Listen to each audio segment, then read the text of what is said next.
الحمد لله رب العالمين، وصلى الله وسلم على نبينا محمد وعلى آله وصحبه أجمعين. الحمد لله الذي جعل نجوم السماء هداية للحيارى في البر والبحر من الظلماء، وجعل نجوم الأرض وهم العلماء هداية من ظلمات الجهل والعمى، وفضل بعضهم على بعض في الذكاء كما فضل بعض النجوم على بعض في الزينة والضياء. أما بعد أيها الإخوة، فموضوعنا هذه الليلة هو عن شيء من العبر والعظات في حياة الإمام محمد ابن إدريس الشافعي رحمه الله. وتعلمون أن من حق سلفنا علينا أن نتعرف على سيرهم وأن نقف مع أحداث حياتهم، وخصوصاً إذا كنا نريد طلب العلم، فإن القراءة في حياة أهل العلم لا شك أنها من الأمور التي تكسب طالب العلم أدباً وفقهاً وخشوعاً وإعجاباً بهؤلاء الأعلام. والخير في هذه الأمة لا ينقطع ولله الحمد، ولكنه كان خيراً كثيراً في أولها. إن هذه الأمة جعلت عافيتها في أولها، وسيصيب آخرها بلاء وفتنة. والمطلوب منا الصبر على الطريقة التي كان عليها النبي صلى الله عليه وسلم حتى نلقاه، وأن نتفقه في دين الله، لأن التفقه في الدين من أوجب الواجبات. نعم. بسم الله الرحمن الرحيم. الحمد لله رب العالمين، والصلاة والسلام على أشرف الأنبياء والمرسلين وعلى آله وأصحابه أجمعين. Amma ba'du. Syekh memulai muhadharahnya pada malam hari ini dengan mengucapkan puja dan puji syukur kehadirat Allah Subhanahu wa taala. Kemudian beliau meneruskan dengan muqaddimah mengenai acara atau muhadharah yang akan beliau sampaikan pada malam hari ini. Insya Allah tema yang akan beliau sampaikan pada malam hari ini mengenai sirah atau mengenai sejarah tentang imam yang sudah sama-sama kita kenal, yaitu Imam Muhammad ibn Idris Asy-Syafi'i atau yang kita kenal dengan Imam Syafi'i rahimahullah. Kita sebagai kaum muslimin, hak kita atau kewajiban kita adalah mengetahui sejarah-sejarah orang-orang alim, orang-orang yang memurnikan ajaran agama Islam, dan orang-orang yang dengan mereka itu kiprah mereka, yaitu Islam, bisa maju sampai saat ini. Kalau kita mau menuntut ilmu, kata Syekh, maka kita harus belajar dari sejarah. Dan sejarah yang harus kita pelajari adalah dari orang-orang yang alim seperti Imam Syafi'i. Kemudian setelah itu beliau menjelaskan bahwasanya khairu hadhil ummah la tanqati, bahwasanya keutamaan atau kemuliaan yang ada pada umat ini tidak akan selesai, walaupun pertama atau awal dari kebaikan yang ada dalam umat ini yaitu zaman Rasulullah SAW. Sedangkan zaman-zaman terakhir, yaitu zaman-zaman kita sekarang itu penuh dengan fitnah dan penuh dengan bencana. Oleh karena itu kita harus berhati-hati, dan yang harus kita lakukan yaitu sabar, yaitu kita harus bersabar dan kita harus mengikuti apa yang diajarkan oleh Rasulullah SAW dan para sahabatnya. وحياة الإمام الشافعي رحمه الله حياة حافلة مليئة بالعبر والعظات والمواقف التي يستفاد منها، وهو من الأئمة الذين كانوا يهدون بأمر الله وصبروا على ذلك، وقد عده كثير من أهل العلم، عدوه من المجددين، فهو إمام مجدد، ولا شك أنه كان للمتقين إماما.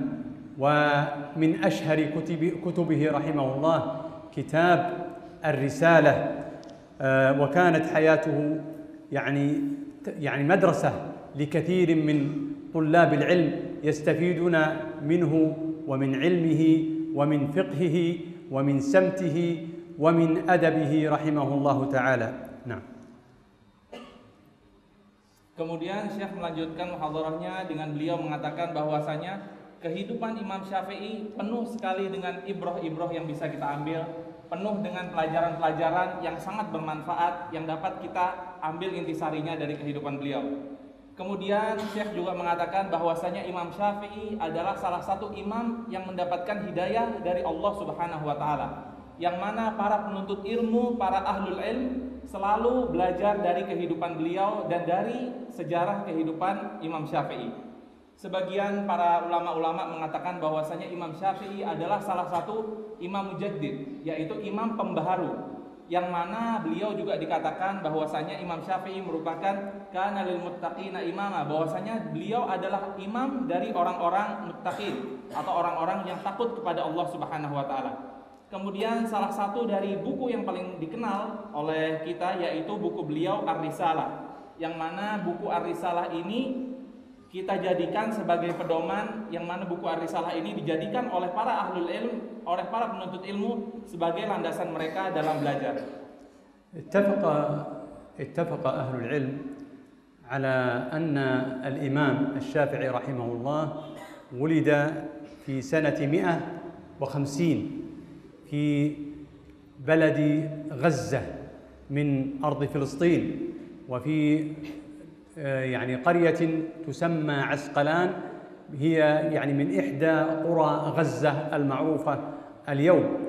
ومكثت أمه في فلسطين إلى أن بلغ 2 من العمر، ثم ارتحلت به إلى الحجاز، وهناك أدخلته على قومها، فإن الأم رحمها الله كانت من الأزد من أهل اليمن، وكانوا يعني جماعتها يعيشون في الحجاز، فنشأ بين أقاربه من جهة أمه إلى أن بلغ 10 سنين وهو في مكة.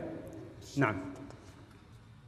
Kemudian kata Syekh mengatakan bahwasanya para ahlul ilm, para penuntut ilmu dan para ulama bersepakat bahwasanya Imam Syafi'i rahimahullah beliau dilahirkan pada tahun 105 Hijriah, yaitu di sebuah daerah yang sama-sama kita kenal, yaitu di daerah Gaza yang berada di Palestina, yang mana salah satu di antara tempat beliau lahir yaitu di salah satu kampung yang bernama Asqalan.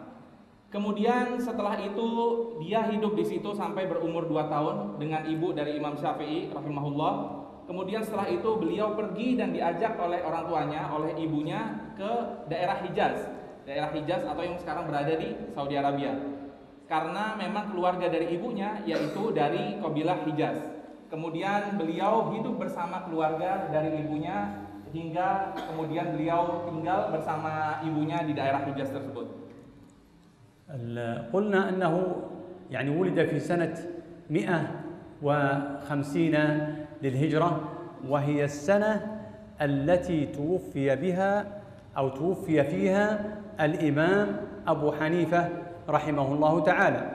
أما من جهة نسبه رحمه الله، من جهة نسب الإمام الشافعي، فقد كان عربيا قرشيا، ولا شك أن هذه ميزة، فهو يلتقي مع النبي صلى الله عليه وسلم من جهة النسب، يلتقي معه في عبد مناف، فإن اسم الإمام الشافعي هو محمد ابن إدريس ابن العباس ابن عثمان ابن شافع ابن السائب ابن عبيد ابن عبد يزيد ابن هاشم ابن المطلب ابن عبد مناف ابن قصي إلى آخر النسب المعروف، فهو يجتمع مع النبي صلى الله عليه وسلم في عبد مناف.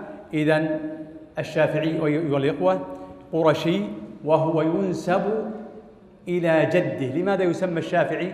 لأنه ينسب إلى جده الشافع ابن السائب، ولا شك أنه مطلبي، أي من سلالة عبد المطلب، من سلالة عبد المطلب. وبما أنه قرشي فنحن نعلم ميزة قريش التي أخبر بها النبي صلى الله عليه وسلم: إن الله قد اصطفاهم من قبائل العرب. ونحن نعلم أن الرسول صلى الله عليه وسلم قال أيضا: تعلموا من قريش ولا تعلموها، وقدموا قريشا ولا تؤخروها، فإن للقرش قوة الرجلين من غير قريش، أي القوة في الرأي، ولأن القرشي فيه من رجاحة العقل أكثر من غيره، ولذلك كان الأئمة من قريش. نعم. Kemudian Syekh mengatakan bahwasanya Imam Syafi'i pada tahun yang beliau dilahirkan, yaitu pada tahun 150 Hijriah, ketika itu adalah tahun di mana Imam Abu Hanifah rahimahullah meninggal dunia. Jadi beliau dilahirkan di saat tahun yang sama dengan meninggalnya Imam Abu Hanifah. Kemudian Imam Syafi'i ini kita tahu sama-sama bahwasanya Imam Syafi'i adalah seorang Arab dan seorang keturunan Quraisy, yang mana nasab dari Imam Syafi'i bertemu dengan nasab Rasulullah Sallallahu Alaihi Wasallam pada kakeknya yang bernama Abdi Manaf. Nama dari Imam Syafi'i, nama beliau adalah Muhammad ibn Idris, ibn Abbas, ibn Utsman, ibn Syafi', ibn Sa'id, sampai seterusnya sampai ke paman Rasulullah, sampai ke kakek Rasulullah Sallallahu Alaihi Wasallam yang bernama Abdul Muttalib bin Qusay, yang mana nasab tersebut telah diketahui oleh sebagian besar kaum muslimin. Jadi beliau kenapa dikatakan dengan Asy-Syafi'i, kenapa tidak dikatakan dengan Muhammad bin Idris? Karena penisbatan tersebut dinasabkan kepada kakek beliau, yaitu Syafi' ibn Sa'id. Jadi dari situlah diambil kata-kata Imam Asy-Syafi'i. Sama-sama kita ketahui bahwasanya beliau dari keturunan Abdul Muttalib, yang mana merupakan kakek dari Rasulullah Sallallahu Alaihi Wasallam.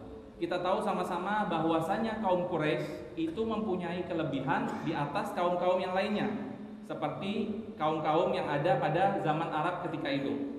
Rasulullah SAW sendiri pernah mengingatkan bahwasanya ta'allamu min Quraisy wa la tu'allimu. Jadi belajarlah kalian dari kaum Quraisy dan janganlah kalian mengajari mereka, karena kekuatan dari satu orang Quraisy itu sebanding dengan kekuatan dari dua orang selain orang Quraisy. Dan orang Quraisy ini mempunyai kelebihan yang mana akal mereka jauh lebih maju, jauh lebih berpikir panjang dibandingkan dengan kabilah-kabilah Arab lainnya. إذن أيها الإخوة، يعني ذكاء الشافعي ورجاحة عقله وقوته العلمية اكتسبها بعد فضل الله عز وجل من جهة نسبه، فإنه كما ذكرنا يعني عربي قرشي، وقريش يعني قد آتاهم الله عز وجل من رجاحة العقل والرأي كما مر معنا. أيضا اكتسبها من جهة الأم، فإن أمه رحمه الله قد عرفت بذكائها ورجاحة عقلها أيضا، ولها قصة في ذلك، فقد طلبها أحد القضاة هي وامرأة أخرى ليشهدن عند القاضي في قضية من القضايا، فأراد القاضي أن يفرق بين المرأتين اللتين أتيا للشهادة، فأراد أن يقابل كل واحدة أو يسمع من كل واحدة على حدة، فامتنعت والدة الشافعي رحمه الله وقالت: ليس لك ذلك، لأن الله عز وجل قال: أن تضل إحداهما فتذكر إحداهما الأخرى. فليس لك أن تمنع أن تفرق بيننا. فأعجب القاضي يعني بفقهها وعلمها، واستجاب لطلبها. وفي ذلك يعني يذكر الإمام بن حجر رحمه الله ويقول: هذا استنباط قوي، يعني استنباط جميل وقوي من هذه المرأة، يدل على رجاحة عقلها وعلى ذكائها. أيضا مما يذكر عن الشافعي رحمه الله أنه يكنى بأبي عبد الله، فهو قد تزوج وله أولاد وكنيته أبو عبد الله رحمه الله تعالى. نعم. Kemudian Syekh menjelaskan bahwasanya kepintaran yang ada pada Imam Syafi'i rahimahullah dan kekuatan keilmuannya, dari kekuatan hafalannya dan lain sebagainya, itu didapatkan dari keutamaan yang Allah Subhanahu wa taala berikan kepada Imam Syafi'i. Kemudian setelah itu kecerdikan atau kecerdasan dari Imam Syafi'i beliau dapatkan dari nasabnya. Sedangkan kita ketahui tadi bahwasanya nasab beliau adalah nasab dari Quraisy, yang mana nasab Quraisy itu ada keutamaan di antara yang lainnya. Kemudian selain itu juga diketahui bahwasanya ibu dari Imam Syafi'i rahimahullah terkenal dengan kecerdasannya yang ada pada ibu dari Imam Syafi'i. Kemudian ketika itu seorang hakim meminta syahadah atau meminta persaksian di mahkamah. Ketika itu beliau dengan salah satu perempuan lainnya. Ketika itu hakim meminta kepada dua dari perempuan tersebut untuk memberikan persaksiannya di tempat yang berbeda. Apa kata dari ibu dari Imam Syafi'i? Ibu dari Imam Syafi'i tidak ingin bahwasanya syahadat atau persaksian mereka diambil dari tempat yang berbeda, karena Allah Subhanahu wa taala mengatakan di dalam Al-Qur'an, "Antadilla ihdahuma fatudzakkira ihdahumal ukhra." Andai kata salah satu dari keduanya itu tersesat atau tidak dapat melakukan kesaksian, maka salah satu dari lainnya atau salah satu dari perempuan lainnya berusaha untuk mengingatkan. Kemudian setelah hakim mendengarkan perkataan dari ibu dari Imam Syafi'i, maka hakim tersebut salut, karena memang jarang-jarang dari perempuan ada yang mendatangkan dalil yang sangat lengkap seperti itu. Kemudian Imam Syafi'i kita ketahui bahwasanya beliau menikah dan punya anak. Kemudian beliau diberikan kunyah dengan Abu Abdillah atau bapak dari Abdillah.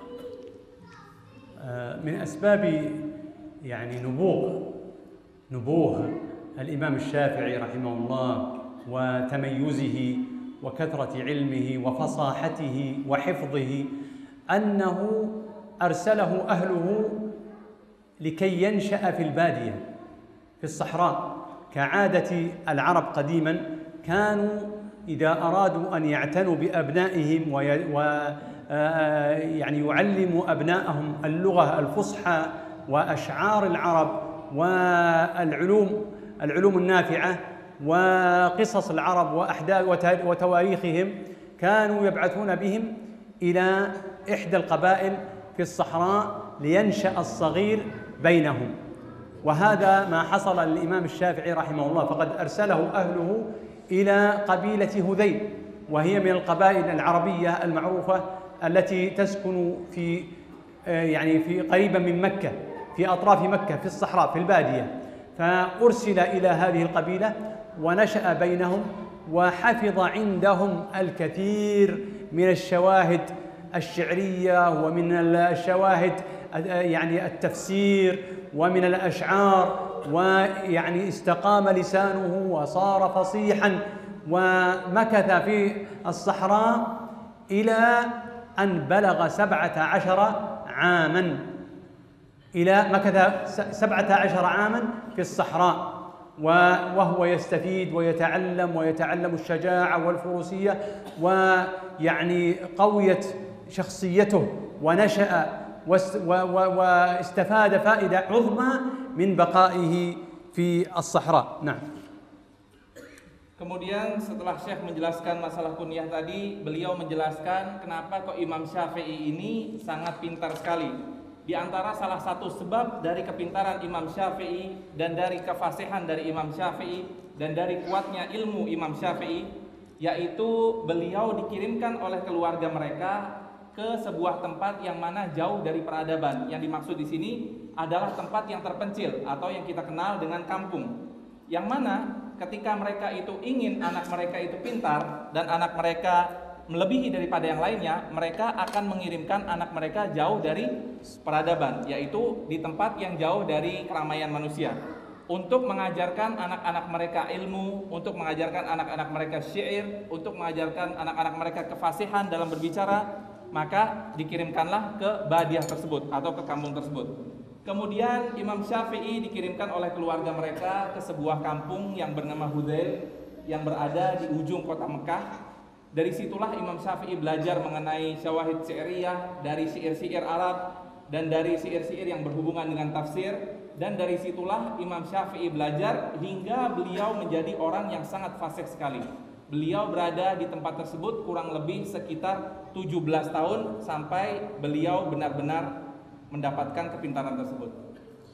وكان الشافعي رحمه الله قد آتاه الله عز وجل يعني ذكاء وفطنة وحفظا يعني سريعا وقويا، فيقول عن نفسه، يحكي عن نفسه أنه كان في الكتاب، والكتاب هو الحلقة التي يتعلم فيها الصغار القرآن الكريم. فيقول كان المعلم يعني يملي على التلاميذ آيات القرآن وكانوا يكتبونها ثم يكررونها ليحفظوها. يقول كنت أسمعهم ولا أكتب، وإنما أكتفي بالسماع، فإذا سمعت المعلم يلقنهم الآيات يقول حفظتها. يقول فما هي إلا يعني أيام إلا وقد حفظت يعني شيئا كثيرا من القرآن. فأعجب به المعلم وقال له أنا لا يحل لي أن آخذ منك شيئا. يعني عندما رأى يعني نبوغه وشدة حفظه ويعني حرصه على القرآن قال لا يحل لي أن آخذ منك شيء. فجلس إلى أن يعني حفظ القرآن في تلك الحلقة. نعم. Kemudian Syekh menjelaskan bahwasanya Allah Subhanahu wa taala menganugerahkan kepintaran dan kekuatan hafalan kepada Imam Syafi'i. Ketika itu dikisahkan oleh Syekh bahwasanya ketika beliau kecil, beliau belajar di salah satu kutab. Kutab itu kalau yang kita kenal dengan pengajian untuk anak-anak kecil, di sana mereka belajar membaca Al-Qur'an, di sana mereka juga belajar untuk menghafalkan Al-Qur'an. Kemudian Syekh menceritakan bahwasanya ketika anak-anak kecil itu diajarkan Al-Quran oleh para guru-guru mereka, dibacakan ayat-ayat Al-Quran, maka anak kecil tersebut agar gampang menghafal, yaitu mereka menuliskan ayat-ayat Al-Quran tersebut. Kemudian diulangi sampai mereka menghafal dari ayat Al-Quran tersebut. Imam Syafi'i yang beliau lakukan ketika beliau mendengarkan apa yang dibacakan dari ayat-ayat Al-Quran itu oleh syekhnya, maka langsung hafal Imam Syafi'i ketika itu juga. Ketika itu, Masya Allah, Syekh dari Imam Syafi'i merasa sangat takjub ketika dibacakan satu kali, maka beliau langsung hafal Al-Quran. Kemudian hanya selang beberapa hari saja, maka Imam Syafi'i sudah menghafal sebagian besar dari ayat-ayat Al-Quran yang dibacakan oleh gurunya atau oleh Syekh beliau. Sampai ketika itu muallim atau guru dari Imam Syafi'i mengatakan bahwasanya saya tidak berhak mengambil apapun dari kamu, karena memang apa yang saya ajarkan untuk kamu sangat cepat sekali untuk menghafal Al-Quran tersebut, maka dari itu saya tidak berhak mengambil apa-apa dari gaji atau dari uang dari kamu, yang dikatakan oleh Syekh Imam Syafi'i kepada muridnya, yaitu Imam Syafi'i. Al-Imam Syafi'i rahimahullah عندما بلغ 20 من العمر أراد أن يستفيد من العلماء، وكان يسمع بالإمام مالك رحمه الله، مالك بن أنس الإمام المعروف صاحب المذهب الفقهي المعروف وصاحب كتاب الموطأ، وكان يقيم الإمام مالك كان يقيم في المدينة، فرحل الإمام الشافعي إلى المدينة ليطلب العلم عند الإمام مالك رحمه الله، فجاءه وكان لا يعرفه، فأراد أن يعتذر من تدريسه، وقال يعني انظر إلى أحد التلاميذ واقرأ عليه، يعني يأمره أن ينظر أحد تلاميذ الإمام مالك ثم يقرأ عليه، لأن الإمام مالك يعني عنده تلاميذ كثير وهو مشغول. فألح الإمام الشافعي على الإمام مالك، قال اسمع مني، فإن رأيت أني أهل لأن أقرأ عليك وإلا لا بأس، أذهب إلى غيرك وأقرأ عندهم. فقال اقرأ. فقرأ الإمام الشافعي رحمه الله على الإمام مالك، فأعجب بفصاحته وبقوة لغته العربية، فأعجب به إعجابا، فقال اقرأ، فقرأ، اقرأ، فقرأ. يعني يقول الإمام الشافعي رحمه الله: فتهيبت، يعني خشيت يعني أن أحرج الإمام، فأردت أن أتوقف عن القراءة، فقال زد فزاد، زد فزاد. المهم أنه مكث، يعني عندما رآه هكذا قال: تعال اقرأ عليهم مباشرة. فمكث عند الإمام مالك وقرأ عليه الموطأ كاملا، ومكث عنده إلى أن توفي الإمام مالك رحمه الله تعالى. نعم. Kemudian Syekh menjelaskan bahwasanya ketika Imam Syafi'i berumur 20 tahun, beliau ingin sekali untuk belajar dan memperdalam ilmu agama Imam Syafi'i. Maka Imam Syafi'i pergi ke Madinah ke seseorang imam yang sangat terkenal sekali, yaitu imam yang mempunyai madhab juga. Beliau adalah Imam Malik. Jadi Imam Syafi'i pergi ke Madinah untuk menemui Imam Malik. Kemudian Imam Syafi'i ketika sudah sampai di Madinah dan bertemu dengan Imam Malik, beliau berkata, "Wahai Imam, aku ingin belajar dari engkau, wahai Imam." Kemudian apa kata Imam Malik kepada Imam Syafi'i? Karena waktu itu Imam Syafi'i belum diketahui dan belum terkenal. Imam Malik mengatakan kepada Imam Syafi'i, "Engkau belajarlah dari salah satu murid-muridku, karena muridku itu sangat banyak, maka engkau belajarlah, ambillah ilmu dari mereka." Kemudian Imam Syafi'i tetap memaksa, "Wahai Imam, aku ingin belajar dari engkau langsung." Diulangi lagi oleh Imam Malik, "Engkau belajar dari salah satu dari murid-muridku." Sampai Imam Syafi'i terus memaksa kepada Imam Malik bahwasanya, "Aku ingin belajar langsung dari engkau, wahai Imam." Maka kemudian Imam Syafi'i mengatakan, "Kalau engkau tidak mau menerimaku, maka dengarkanlah apa yang aku punya dari ilmu sedikit untuk meyakinkan engkau." Kemudian dibacakanlah apa dari ilmu-ilmu yang dipunyai oleh Imam Syafi'i. Maka Imam Malik sangat takjub kepada hafalan dan dari ilmu Imam Syafi'i. Kemudian setelah itu beliau mengatakan, "Tambahkan lagi apa yang kau punya." Kemudian Imam Syafi'i menjelaskan atau menghafalkan apalagi yang Imam Syafi'i punya dari ilmu. Kemudian setelah itu Imam Malik mengatakan, "Zid, tambah lagi, tambah lagi." Ketika itu Imam Syafi'i takut dan merasa tidak enak apabila dia melaksanakan atau mengungkapkan, membicarakan semua ilmu yang dia punya. Tapi Imam Malik tetap memaksa, "Zid, tambahlah, tambahlah." Hingga akhirnya Imam Malik mengetahui kecerdasan dan keilmuan Imam Syafi'i, maka beliau langsung belajar dari Imam Malik rahimahullah sampai beliau meninggal dunia. أيضا يعني مما يذكر عنه أنه رحمه الله رحل إلى اليمن ليطلب العلم على علماء اليمن، والتقى هناك بالعلماء الذين كانوا يوجدون في تلك الفترة، واستفاد من علمهم شيئا كثيرا، ثم رجع مرة أخرى. ويقول عنه يذكر عن الإمام مسلم ابن خالد الزنجي. هذا الإمام يعني كان مفتي في مكة، الإمام مسلم ابن خالد الزنجي، فكان يطلب من الشافعي أن يفتي. لما رأى يعني ذكاءه وفطنته وفصاحته وقوة حفظه، طلب منه أن يفتي الناس. كم كان عمر الشافعي عندما طلب منه الإمام مسلم ابن خالد الزنجي؟ كم كان عمره؟ كم تتوقعون؟ كان عمره 15 سنة، ومع ذلك أمره مفتي مكة أن يفتي الناس، وذلك لما رزقه الله عز وجل من الصفات العظيمة التي تؤهله للفتوى. نعم.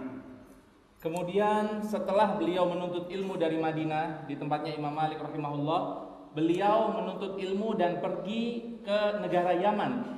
Di situ Imam Syafi'i rahimahullah bertemu dengan ulama-ulama yang berada di negara Yaman. Kemudian setelah menuntut ilmu dari negara Yaman, maka beliau kembali lagi. Disebutkan oleh salah satu imam yang terkenal, yaitu Imam Muslim ibn Khalid az-Zunji. Beliau adalah mufti yang berada di kota Mekah Al-Mukarramah atau mufti Mekah ketika itu. Imam Muslim bin Khalid Az-Zunji ini meminta kepada Imam Syafi'i untuk memberikan fatwa ketika orang-orang bertanya tentang permasalahan agama. Kira-kira kalau menurut antum berapa umur Imam Syafi'i ketika itu? Ada yang tahu? Ketika itu umur Imam Syafi'i 25 tahun. Ketika itu umur Imam Syafi'i 25 tahun dan beliau sudah dipercaya oleh Imam Muslim bin Khalid Az-Zunji untuk memberikan fatwa. Sedangkan kita tahu bahwasanya umur 25 tahun itu kalau zaman sekarang masih sangat muda sekali. Maka ketika itu Imam Muslim meminta kepada Imam Syafi'i untuk memberikan fatwa, sedangkan beliau sendiri adalah mufti Mekah Al-Mukarramah.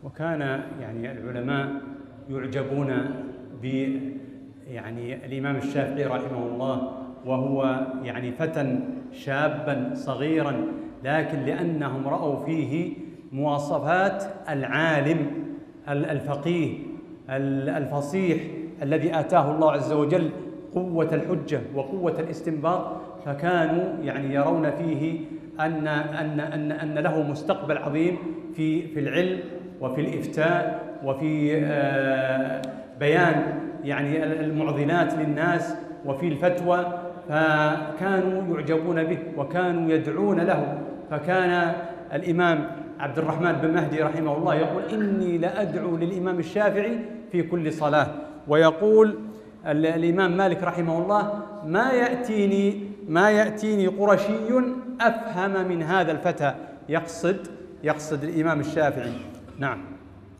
Kemudian Syekh menjelaskan bahwasanya para ulama-ulama yang hidup ketika itu mereka semua sangat takjub sekali dengan Imam Syafi'i. Kenapa mereka takjub? Karena Imam Syafi'i ketika itu umurnya sangat muda belia sekali, namun sudah mempunyai ilmu yang sangat masya Allah, yang sangat luar biasa sekali. Kemudian para ulama melihat bahwasanya dalam diri Imam Syafi'i itu banyak sekali spesifikasi atau keunggulan-keunggulan yang tidak dimiliki oleh orang-orang yang seumuran beliau. Kemudian para ulama juga melihat bahwasanya ke depannya Imam Syafi'i ini akan mempunyai masa depan yang sangat cerah sekali, khususnya di bagian ilmu. Dan para imam-imam ketika itu, para ulama selalu mendoakan Imam Syafi'i untuk masa depannya yang lebih cerah. Salah satu dari syekh yaitu Syekh Abdurrahman mengatakan bahwasanya beliau akan mendoakan Imam Syafi'i pada setiap waktu sholat. Kemudian juga Imam Malik rahimahullah mengatakan bahwasanya tidak pernah ada orang Quraisy yang datang kepada aku yang lebih faqih, yang lebih alim, yang lebih keilmuannya luar biasa dibandingkan Imam Syafi'i rahimahullah. تعلمون أن يعني من أشهر كتب الإمام الشافعي رحمه الله كتاب الرسالة. هذا الكتاب ما سبب تأليفه؟ سبب التأليف أن الإمام عبد الرحمن ابن مهدي رحمه الله كتب إلى الإمام الشافعي يطلب منه أن يؤلف كتابا يجمع فيه الأخبار ويبين فيه حجية الإجماع والناسخ والمنسوخ.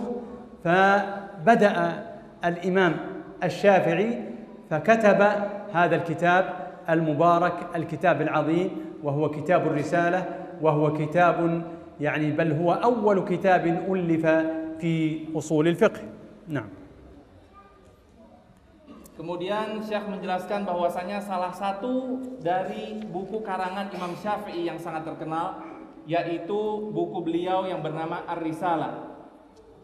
Apa sebab dari Imam Syafi'i mengarang buku Ar-Risalah? Sebab dari Imam Syafi'i mengarang buku Ar-Risalah yaitu ketika itu Syekh Abdurrahman bin Mahdi beliau meminta kepada Imam Syafi'i untuk menuliskan hal-hal sesuatu yang berhubungan dengan nasikh wal mansukh. Yaitu nasikh wal mansukh itu adalah salah satu bab yang berada di dalam fikih. Kemudian maka oleh sebab itu maka Imam Syafi'i menuliskan atau mengarang buku yang bernama buku Ar-Risalah, yang mana buku Ar-Risalah ini sangat dipakai sekali sampai saat ini karena mengandung ilmu usul fiqh yang sangat luar biasa.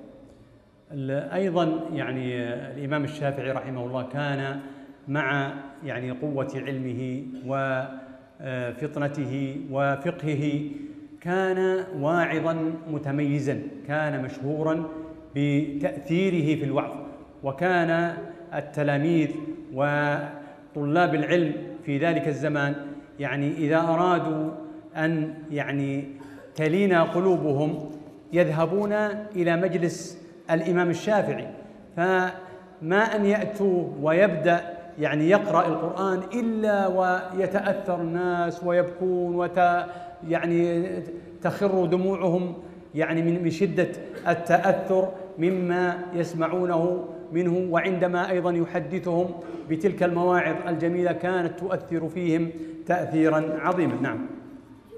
Kemudian dengan keutamaan yang Imam Syafi'i dengan keutamaan yang Allah Subhanahu wa taala berikan kepada Imam Syafi'i dari kekuatan ilmu beliau, di sisi itu beliau juga mempunyai keutamaan lainnya, yaitu beliau sering menasehati kaum muslimin yang ada ketika itu. Salah satu contohnya adalah ketika para murid-muridnya ini hatinya sedang dalam keadaan keras, ketika mereka itu ingin agar hati-hati mereka lembut, hati-hati mereka penuh dengan ketakutan kepada Allah Subhanahu wa taala, kemana mereka pergi? Mereka pergi ke Imam Syafi'i. Mereka meminta nasihat ke situ dan mereka membaca Al-Qur'an oleh Imam Syafi'i. Ketika itu mereka datang bersama-sama menuju Imam Syafi'i dan mereka membaca Al-Qur'an dan mereka meminta nasihat dari Imam Syafi'i. Maka Imam Syafi'i memberikan nasihat kepada mereka sampai hati-hati mereka itu luluh dan mereka menangis karena takut kepada Allah Subhanahu wa taala, dan mereka menangis karena sangat takjub sekali dengan Al-Quran yang Imam Syafi'i bacakan. الإمام الشافعي رحمه الله جمع الله له من الفضائل يعني أشياء كثيرة، فحتى قال بعض أهل العلم لقد اجتمع للشافعي من الفضائل ما لم يجتمع لغيره. فمن الفضائل التي يعني وهبها الله له أنه يعني آتاه أو ميزه بشرف النسب، فهو من قوم النبي صلى الله عليه وسلم، وهذا شرف وأيما شرف. من ذلك أيضا من الفضائل صحة عقيدته وسلامتها من الأهواء، ومن ذلك أيضا سخاوة نفسه وكرمه، من ذلك معرفته بصحة الحديث وضعيفه وبالناسخ والمنسوخ، هذا من الفضائل. أيضا حفظه لكتاب الله عز وجل ولأخبار النبي صلى الله عليه وسلم وسيرته وسيرة الخلفاء وتأليف الكتب، وقد هيأ له الله عز وجل من الأصحاب يعني عددا ليس بالقليل. كل هذه الفضائل اجتمعت للإمام الشافعي رحمه الله. نعم. Kemudian Imam Syafi'i ini mempunyai berbagai macam fadilah, berbagai macam keutamaan yang Allah Subhanahu wa taala anugerahkan kepada beliau. Sampai-sampai para ulama mengatakan bahwasanya pada diri Imam Syafi'i ini terkumpul beberapa keutamaan-keutamaan yang tidak Allah Subhanahu wa taala kumpulkan pada seseorang seperti Imam Syafi'i. Di antara keutamaan-keutamaan yang pertama yaitu nasab beliau yang mulia, yaitu nasab beliau yang sampai kepada Rasulullah Sallallahu Alaihi Wasallam, satu kakek oleh Rasulullah Sallallahu Alaihi Wasallam. Di antara keutamaan lainnya yaitu akidah beliau selamat dari kesyirikan, selamat dari hal-hal yang berbau kesyirikan. Kemudian di antara keutamaan-keutamaan yang Allah Subhanahu Wa Taala berikan kepada Imam Syafi'i, beliau adalah orang yang sangat dermawan. Kemudian di antara keutamaan lainnya yaitu Imam Syafi'i ini sangat ahli sekali dan sangat mengetahui dalam ilmu hadis. Jadi mengetahui mana hadis yang sahih, yang mana hadis yang dhaif, yang mana hadis yang palsu. Kemudian selain itu Allah Subhanahu wa taala juga anugerahkan kepada Imam Syafi'i kekuatan hafalan, yang mana beliau menghafalkan dari kitab Allah Subhanahu wa taala walaupun umur beliau ketika itu masih sangat kecil sekali. Setelah itu beliau menghafalkan dari sejarah Rasulullah Sallallahu Alaihi Wasallam. Maka setelah itu beliau memulai untuk menghafalkan sejarah para khulafaur rasyidin. Maka para ulama mengatakan bahwasanya terkumpul dalam Imam Syafi'i ini apa yang tidak terkumpul pada ulama lainnya. مما يدل على فضله رحمه الله أن له تلاميذ أجلاء أعلام كبار فضلاء، وهذا يدل على فضل هذا الإمام العظيم رحمه الله. فمن هم تلاميذه؟ من أشهرهم الإمام أحمد بن حنبل إمام أهل السنة، الإمام المعروف، هو من تلاميذ الإمام الشافعي رحمه الله. من تلاميذه أيضا سليمان ابن داود الهاشمي، من تلاميذه الإمام الحميدي، هؤلاء أئمة أعلام، من تلاميذه الإمام الكرابيسي، من تلاميذه البويطي الإمام البويطي وحرملة رحمه الله، ومن تلاميذه ابن عبد الحكم. انظروا، فكل هؤلاء وغيرهم يعني كانوا من التلاميذ الذين تتلمذوا على هذا الإمام العظيم، وهم تلاميذ يعني صار لهم شهرة وصار لهم مكانة في الإسلام وعند المسلمين، والفضل لله عز وجل ثم للإمام الشافعي رحمه الله تعالى. نعم. Kemudian Syekh menjelaskan bahwasannya Imam Syafi'i ini mempunyai murid-murid yang besar, yaitu murid-murid yang sangat terkenal sekali. Syekh menanyakan kepada antum sekalian, kira-kira siapa di antara murid Imam Syafi'i? Mungkin ada yang tahu? Salah satu murid dari Imam Syafi'i yaitu Imam Ahmad bin Hambal rahimahullah, yaitu imam yang mempunyai madhab yang sama-sama kita ketahui, madhab Hambali. Kemudian di antara salah satu imamnya yaitu Imam Sulaiman ibn Daud. Kemudian salah satu di antara imam yang lainnya yaitu Imam Al-Karadisi. Kemudian yang lainnya Imam Al-Buwaiti, Harmalah, dan Ibnu Abdul Hakam. Dan masih banyak lagi imam-imam yang sangat terkenal sekali, ulama-ulama yang sangat terkenal, yang mana mereka semua menuntut ilmu dari Imam Syafi'i.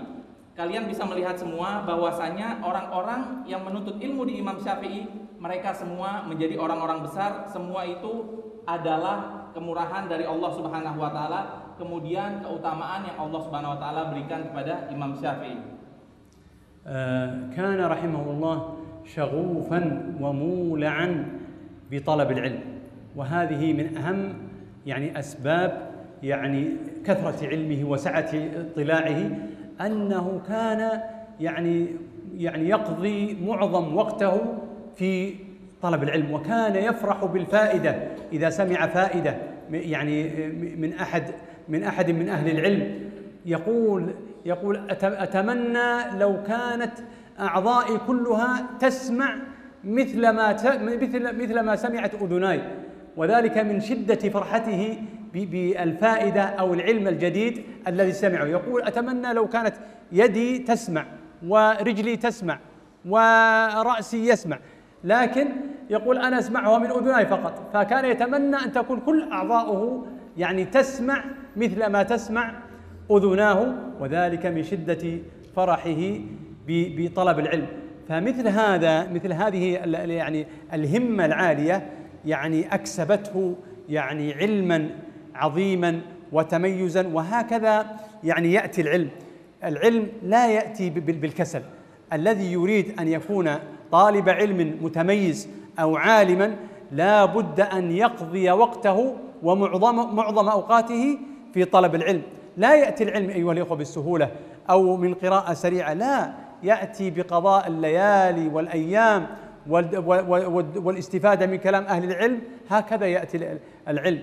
أما يعني القراءة السريعة في الجوال أو من كتيب صغير أو ورقة، هذا لا يحصل الإنسان علما. قد يحصل ثقافة عامة، لكن العلم بمعنى العلم الذي يعني يجعل من الإنسان عالما معتبرا، عالما يشار إليه، هذا لا يأتي إلا بالهمة العالية والطموح، مع طبعا إخلاص النية، مع كثرة الدعاء والتضرع إلى الله، ومع كثرة يعني قضاء الأوقات والليالي والسهر في طلب العلم. هكذا، والإمام الشافعي كان بهذه المثابة رحمه الله تعالى. نعم. باقي الأذان 3 دقائق. دقيقة واحد؟ 3 دقائق. 3 دقائق. يعني الآن نترجم. تكمل هذه. طيب. Kemudian Syekh menjelaskan bahwasanya Imam Syafi'i mendapatkan ilmu yang sebegitu banyak tidak didapatkan melalui malas-malasan. Kata Syekh, sebab dari banyaknya ilmu Imam Syafi'i, yaitu beliau sangat senang sekali apabila beliau mendapatkan sebuah ilmu yang baru.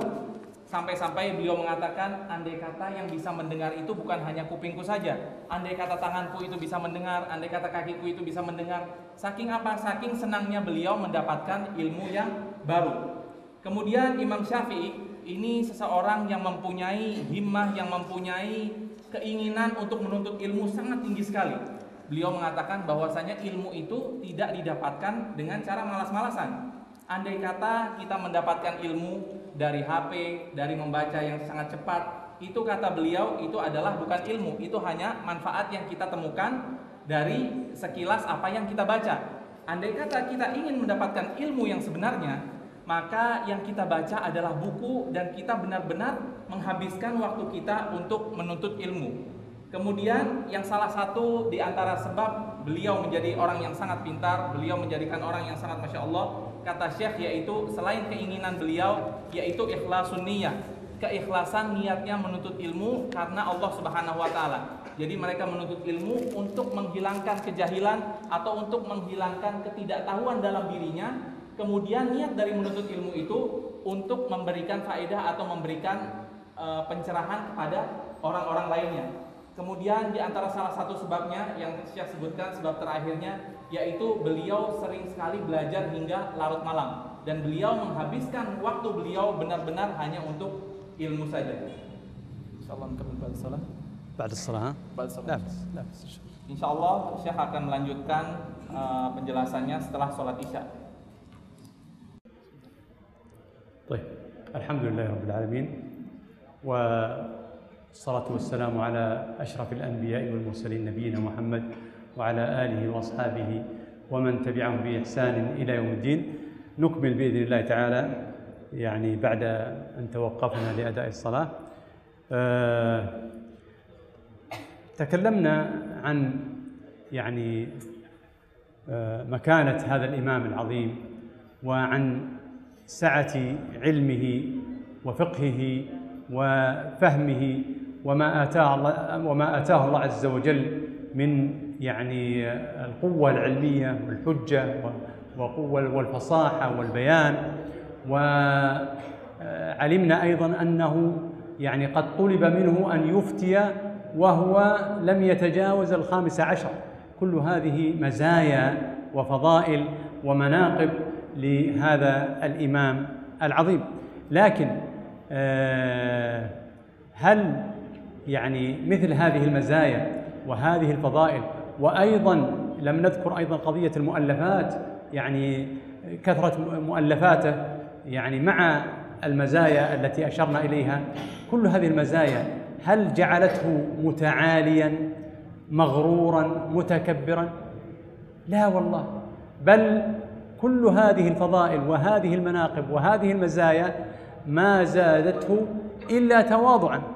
فقد يعني كان يذكر عنده وهو جالس، يذكر يعني من كثرة مؤلفاته كذا وكذا، يتذاكرون من حوله يتذاكرون في كثرة يعني مؤلفات هذا الإمام.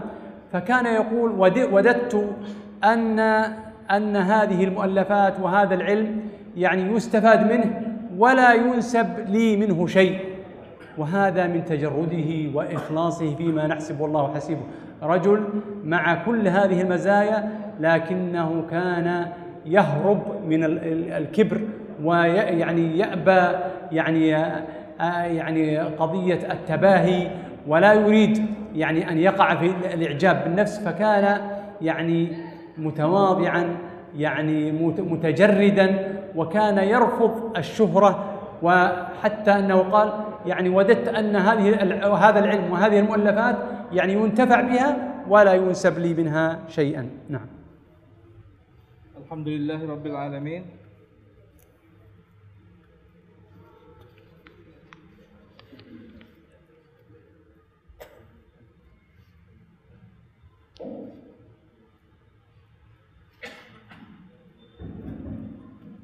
Alhamdulillahirabbil alamin, wassalatu wassalamu ala asyrofil anbiya'i wal mursalin wa ala alihi wa sahbihi ajma'in. Kita lanjutkan setelah kita bersama-sama melaksanakan sholat Isya berjamaah. Seperti yang telah kita singgung tadi, bahwasannya kita telah banyak membahas mengenai kedudukan Imam Syafi'i. Kita sudah banyak membahas mengenai keluasan ilmu dan keluasan pemahaman yang dimiliki oleh Imam Syafi'i, dan apa-apa yang Allah Subhanahu wa Ta'ala berikan kepada beliau dari fasahah, dari kefasihan, dari kekuatan menghafal, dari kekuatan dalam berbicara. kita mengetahui bahwasanya tadi kita sudah menceritakan Imam Syafi'i rahimahullah, beliau diminta untuk memberikan fatwa ketika umur beliau 25 tahun saja. Belum lagi kita bahas mengenai banyak sekali buku-buku yang Imam Syafi'i rahimahullah tulis, buku-buku yang Imam Syafi'i karang, itu belum kita bahas lagi.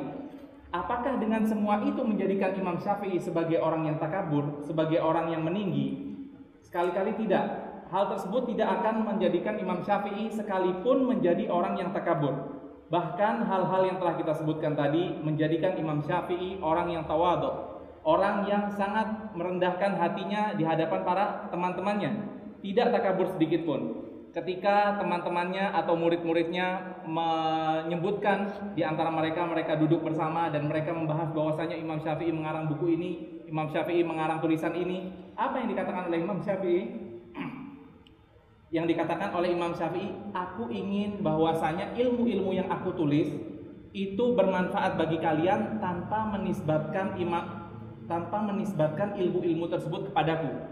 Jadi Imam Syafi'i maksudnya, nggak apa-apa kalian belajar dari ilmu-ilmu apa yang aku tulis, dan kalian tidak usah tahu bahwasanya yang mengarang itu adalah aku. Dari saking tawadhu'nya Imam Syafi'i rahimahullah. Kemudian beliau sangat lari dari yang namanya takabur. Ketika sesuatu hal menyebut atau memuji beliau, maka beliau lari dan tidak ingin beliau disebut orang yang takabur. Bahkan dengan keluasan ilmu beliau menjadikan beliau semakin tawadhu di hadapan Allah dan di hadapan para teman-temannya. أيضا من المزايا التي كان يتميز بها رحمه الله شدة الاتباع عنده، الاتباع للنبي صلى الله عليه وسلم وتعظيمه لحديث النبي صلى الله عليه وسلم. فكان يقول: ما وجدتم في كتبي خلاف سنة رسول الله صلى الله عليه وسلم فدعوه وخذوا بما صح من السنة. وكان يقول: إذا صح الحديث فهو مذهبي. وهذا من تجرده وبعده عن التعصب. والأقوال يعني في هذا الباب كثيرة التي تنسب رحمه الله، وكلها يعني تدور حول هذا المعنى، بمعنى أنه إذا صح الحديث فهو المقدم عنده. وأي قول حتى أنه يعني يؤثر عنه أنه قال: ما وجدتم في كتبي يعني خلاف سنة الرسول صلى الله عليه وسلم فاضربوا به عرض الحائط. على ماذا يدل هذا الكلام؟ على نبذه للتعصب، وعلى تواضعه، وعلى هضمه لنفسه، وعلى تعظيمه للسنة. وهذا مقتضى الاتباع أيها الإخوة. يعني كيف يعني لا يجتمع أيها الإخوة يعني محبة النبي صلى الله عليه وسلم والتعصب المذهبي. هذه من الأخطاء التي وقعت في الأزمنة المتأخرة، يعني عند أتباع الأئمة عموما، ليس أتباع الإمام الشافعي فحسب، بل عند كثير من أتباع الأئمة، قضية التعصب للإمام، حتى بلغوا يعني في التعصب مبلغا عظيما. وهذا يعني يخالف منهج الأئمة أنفسهم. الأئمة كانوا يرفضون مثل هذا التعصب، وكانوا يدعون إلى تعظيم سنة النبي صلى الله عليه وسلم، لأنها أولى بالاتباع. يعني الله سبحانه وتعالى يعني يوم القيامة لن يسأل الناس لماذا اتبعت فلان أو لم تتبع فلان أو أحد من البشر، سيسأل ماذا أجبتم المرسلين. هذا الذي سيسأل عنه الإنسان يوم القيامة. لن يقال لك لماذا لم تتبع الإمام أحمد أو مالك أو الشافعي أو أبو حنيفة، لن تسأل هذا السؤال يوم القيامة. فلماذا التعصب؟ يعني أمر فعلا يدعو للتعجب أن يصل التعصب بالناس لهذه الدرجة، ويعادي بعضهم بعضا، ويكون قضية ولاء وبراء يعني على المذهب، يعني الذي يعني يتبع إمامي هو أخي والذي لا يتبعه ليس أخي. هذه مصيبة. أحدهم يذكر من يعني الطرائف أن يعني أحدهم سأل رجلا يعني كان يعني يريد السفر، قال: إلى أين تذهب؟ قال: أسافر. قال: ما مذهبك؟ قال: أبي حنفي وأمي شافعية. فقال: إذن سلم لي على أمك. فهذا يعني من طرائف ما يذكر في قضية التعصب. وهذا أيها الإخوة ما كان يرفضه الإمام الشافعي رحمه الله، وكان يدعو إلى تعظيم السنة. الإمام الشافعي رحمه الله لم يأتي بدين جديد، وإنما هو فقيه وعالم بين مسائل الفقه وبسطها وسهلها للناس حتى وصلت إلينا يعني واضحة وسهلة وميسرة. هذا من فضله رحمه الله، لكنه لم يأتي بدين جديد. فلماذا التعصب؟ والأئمة كلهم دينهم واحد، ونبيهم واحد، وإلههم واحد، وقبلتهم واحدة، وهم أخوة، وبعضهم يدعو إلى بعض. هكذا ينبغي أن نكون أيها الإخوة. ثم أيضا من الأمور التي يعني ينبغي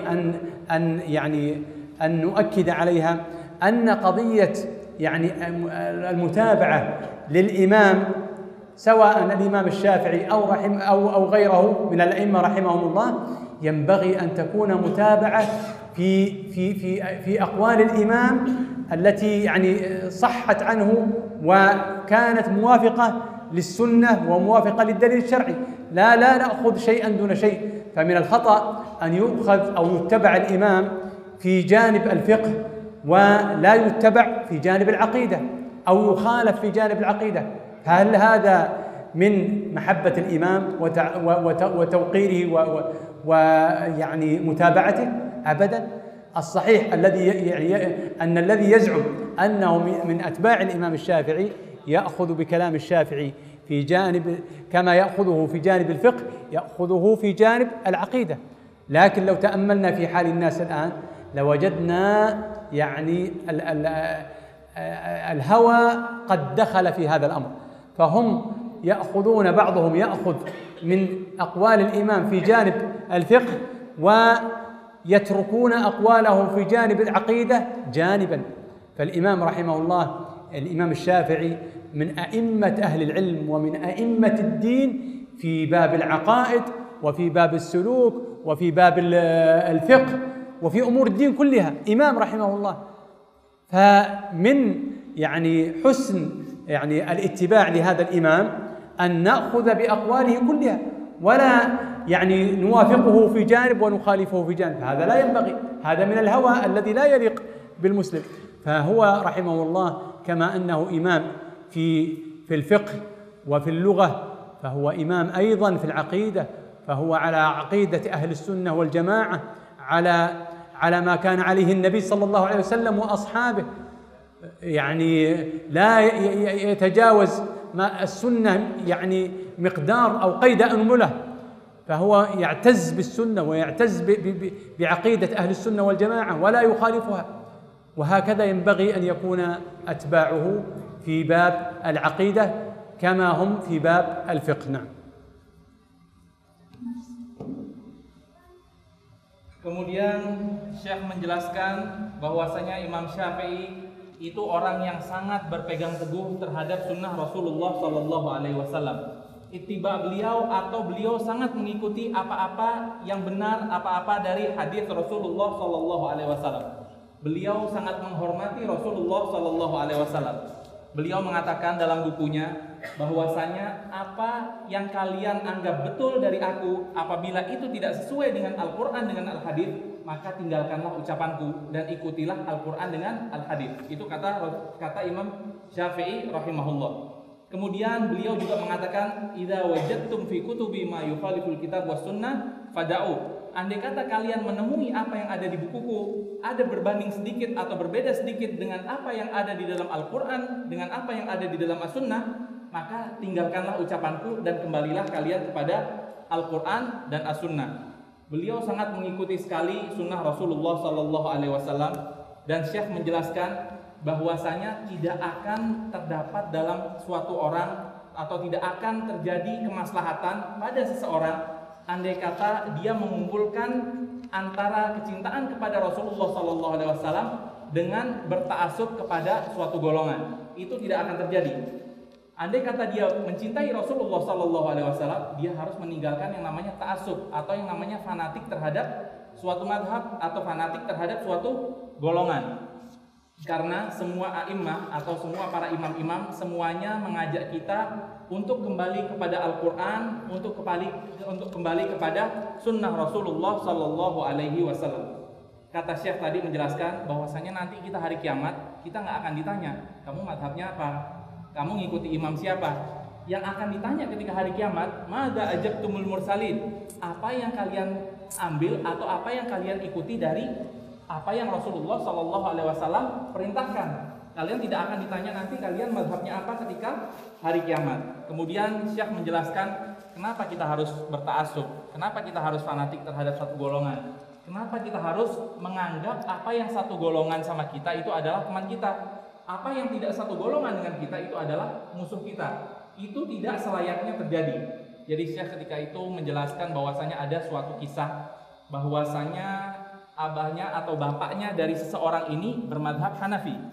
Kemudian ibunya dari seseorang ini bermadhab Syafi'i. Kemudian apa yang dikatakan oleh orang ini?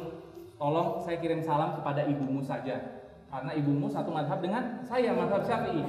Sedangkan bapaknya tidak satu madhab. Itu tidak selayaknya terjadi. Karena memang Imam Syafi'i ini tidak datang dengan membawa agama baru. Imam Syafi'i ini hanya memudahkan kita, menggampangkan kita untuk memahami apa yang ada di dalam Al-Quran dengan apa yang ada di dalam Sunnah Rasulullah SAW. Beliau menjelaskan permasalahan fikih dan permasalahan usul fikih. Beliau berusaha untuk memudahkan kita untuk memahami agama Allah Subhanahu Wa Taala. Dikatakan oleh Syekh bahwasanya para imam-imam itu seperti para rasul dahulu. Imam mereka satu, yaitu panutan mereka Rasulullah Shallallahu Alaihi Wasallam. Agama mereka satu, yaitu agama Islam. Kiblat mereka satu, yaitu Ka'bah.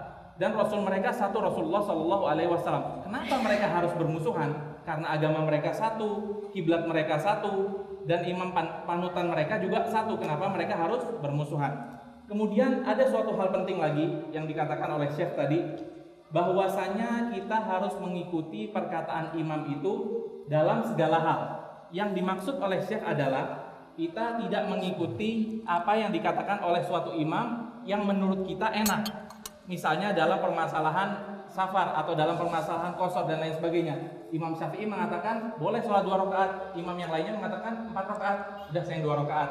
Kemudian pada permasalahan lainnya ini boleh wudu dan ini harus tayamum. Oh, saya yang tayamum aja. Jadi kita tidak boleh mengambil yang gampang-gampangnya saja. Kalau kita mengikuti dalam suatu permasalahan, dalam permasalahan akidah, maka kita juga harus mengikuti dalam permasalahan fikih. Apabila kita mengikuti dalam permasalahan fikih dalam suatu hal, maka kita tidak boleh mengikuti apa yang gampang dan apa yang sesuai dengan kemauan kita. Bahkan kita harus mengikuti semua apa yang ada dalam mazhab tersebut.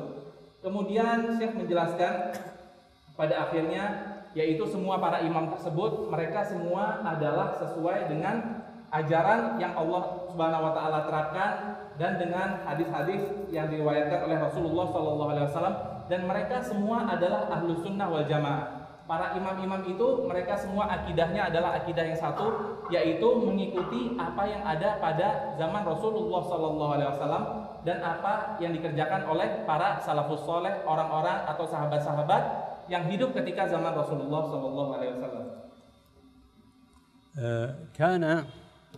كان رحمه الله يعني محبا ومعظما لأهل الحديث، وكان يوصي بهم بأهل الحديث ويقول عليكم بأصحاب الحديث فإنهم أكثر صوابا من غيرهم. وكان رحمه الله حسن المعتقد، الإمام رحمه الله كان حسن المعتقد سواء كان في الإيمان أو في الأسماء والصفات أو في القضاء والقدر. وكان يقول الإيمان قول وعمل يزيد وينقص. وكان شديدا على أهل البدع، وتجد الآن يعني من الناس من يتساهل مع أهل البدع، وتجده يعني يطلبون الفقه لكن ليس عندهم مواقف يعني أو مفاصلة مع أهل البدع. الشافعي رحمه الله من مواقفه التي تذكر أنه كان شديدا على أهل الكلام. أهل الكلام هذه فرقة يعني يعني من الفرق المنتسبة للإسلام، وكانوا يعني يهتمون بالكلام ويقدمون الكلام والرأي على ما جاء في الكتاب والسنة.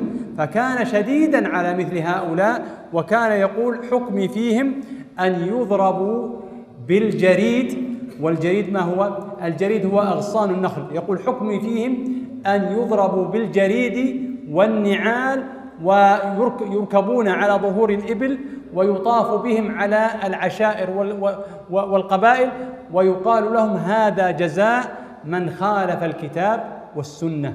انظر كيف تعظيمه يعني للكتاب والسنة رحمه الله. لم يكن متساهلا مع أهل البدع، ولم يكن متساهلا أو مميعا في باب العقيدة، فهو يعني من شدة يعني إخلاصه رحمه الله وتدينه كان معتزا بعقيدته الصحيحة، ومعتزا باتباع السنة، ولا يعني يألو في ذلك يعني ولا يرده يعني أمر، وكان شديدا كما ذكرت على أهل الأهواء والبدع. نعم. Kemudian Syekh mengatakan bahwasanya Imam Syafi'i sangat mencintai para ahlul hadis atau orang-orang yang belajar ilmu hadis. Dan Imam Syafi'i mengatakan bahwasanya orang yang belajar hadis itu adalah orang yang salahnya insya Allah paling sedikit. Kemudian Imam Syafi'i dikatakan oleh Syekh bahwasanya i'tikad beliau atau akidah beliau adalah akidah Ahlus Sunnah wal Jamaah. Beliau mengatakan bahwasanya yang disebut dengan iman itu adalah perkataan dan perbuatan, yang mana iman tersebut bisa bertambah dan bisa berkurang. Kemudian Imam Syafi'i dikatakan oleh Syekh bahwasanya Imam Syafi'i adalah orang yang sangat keras terhadap para pelaku bid'ah. Imam Syafi'i sangat tidak suka kepada para pelaku bid'ah dan kepada ahlul kalam. Ahlul kalam ini mungkin yang kita kenal orang-orang yang mendahulukan perkataan mereka di atas Al-Quran dengan As-Sunnah. Andai kata mereka menemukan suatu permasalahan, mereka lebih memikirkan apa yang ada di dalam pikiran mereka. Sedangkan kita tahu sama-sama bahwasanya agama itu tidak diambil dari pikiran kita. Agama itu sudah ada tuntunannya, sudah ada sumbernya, yaitu dari Al-Quran dengan Al-Hadis. Kita tidak boleh untuk mengedepankan apa yang ada di pikiran kita, karena pikiran kita itu kemungkinan benar dan kemungkinan salah, dan kebanyakan salahnya. Jadi kita harus kembali dan merujuk lagi kepada Al-Quran dengan As-Sunnah. Kemudian pernah diceritakan bahwasanya Imam Syafi'i menemui seorang ahlul bid'ah atau orang yang melakukan bid'ah. Beliau mengatakan, hukum aku kepada mereka atau pendapatku kepada ahlul bid'ah, mereka itu harus dipukul dengan pelepah kurma dan dinaikkan di atas onta dan dikelilingkan ke seluruh kota, agar mereka semua mengetahui bahwasanya ini adalah ahlul bid'ah dan mereka menjauhi para ahlul bid'ah tersebut. Imam Syafi'i ini sangat kuat, sangat strength terhadap akidahnya. Beliau tidak main-main dalam permasalahan akidah, dan beliau sangat mencintai sekali Ahlus Sunnah wal Jamaah. الإمام الشافعي رحمه الله حصلت له مناظرات مع عدد من أهل العلم، وهذه المناظرات يعني يحصل فيها نقاش في مسائل العلم، ويراد منها التوصل يعني إلى يعني الراجح في مسألة من معينة أو مسائل من مسائل العلم. فكان رحمه الله يعني في هذه المناظرات يظهر يعني تميزا وبروزا وتفوقا، وكان خصومه يشهدون بمكانته وبقوة حجته، وكانوا في كثير من الأحيان كانوا يتوقفون ما أن يبدأون في المناظرة حتى يعني يحجهم رحمه الله بقوة الدليل وقوة الحجة وقوة المنطق، فكانوا يعترفون له بالفضل. ومع ذلك يعني رحمه الله يعني مع هذه القوة العلمية ما كان يغتر ولا يعني يشمت بأحد، بل كان رحمه الله يقول يعني وددت لو أن الله سبحانه وتعالى أظهر الحق على لسان غيره، وكان قصده أن يتبين الحق فقط لا غير، لا كما يفعل يعني بعض الناس أو بعض المتأخرين الذين يريد أن يبرز وأن يقال أنه غلب خصمه وتفوق عليه. هذا لم يكن يخطر في بال الإمام الشافعي رحمه الله، وهذا من شدة ورعه وتجرده وإخلاصه وصدقه فيما نحسب والله حسيبه رحمه الله. فكان يتمنى أن يظهر الله سبحانه وتعالى الحق على لسان غيره. نعم. Kemudian Imam Syafi'i sempat melaksanakan atau sempat terjadi beberapa diskusi antara Imam Syafi'i dengan para penuntut ilmu lainnya, para ahlul ilm, dengan tujuan diskusi itu adalah untuk menambah ilmu dan mencari kebenaran dalam permasalahan tertentu, permisalan dalam permasalahan fikih. Jadi mereka berdiskusi untuk mencari kebenaran. Ketika diskusi itu Imam Syafi'i menampakkan kelebihannya, Imam Syafi'i menampakkan ilmunya di hadapan para teman-temannya atau lawan-lawan diskusinya. Dan dari situ mereka semua mengakui bahwasanya Imam Syafi'i itu ilmunya sangat luar biasa sekali dibandingkan dengan yang lain-lainnya. Namun Imam Syafi'i dengan adanya seperti itu, dengan ilmunya yang Masya Allah, itu Imam Syafi'i nggak malah GR, nggak malah mengatakan bahwasanya aku yang paling mulia atau aku yang paling pintar di antara teman-temanku. Bahkan Imam Syafi'i mengatakan lau annallaha dhaharal haqqa ala lisani ghair. Jadi Imam Syafi'i mengatakan andai kata Allah Subhanahu wa taala menunjukkan kebenaran dari lawan debatku. Jadi yang dimaksud debat atau diskusi Imam Syafi'i ini adalah murni untuk mencari kebenaran. Bahkan Imam Syafi'i itu keinginannya atau menginginkan bahwasanya dia mendapatkan suatu ilmu baru dari lawan debatnya, agar tujuan apa? Untuk menambah dari ilmu beliau. Itu semua adalah murni karena keikhlasan beliau menuntut ilmu karena Allah Subhanahu wa taala. Kata Syekh, bukan kayak orang sekarang yang mana debat dia berusaha untuk menjadi orang yang menang. Jadi dia pulang dari debat, ini loh, aku menang melawan kelompok B, aku menang melawan kelompok C. Bukan seperti orang yang sekarang. Bahkan Imam Syafi'i itu sangat menginginkan sekali kebenaran dari diadakannya debat atau diskusi tersebut. كان يعني رحمه الله يعني حسن المعشر، وكان لطيفا مع أصحابه ومع طلابه، وكان رحمه الله يعني يداعبهم ويعني يلاطفهم ويقابلهم المقابلة الحسنة، ويعني يتذاكر معهم ويؤانسهم. وهذا من تواضعه رحمه الله وحسن خلقه.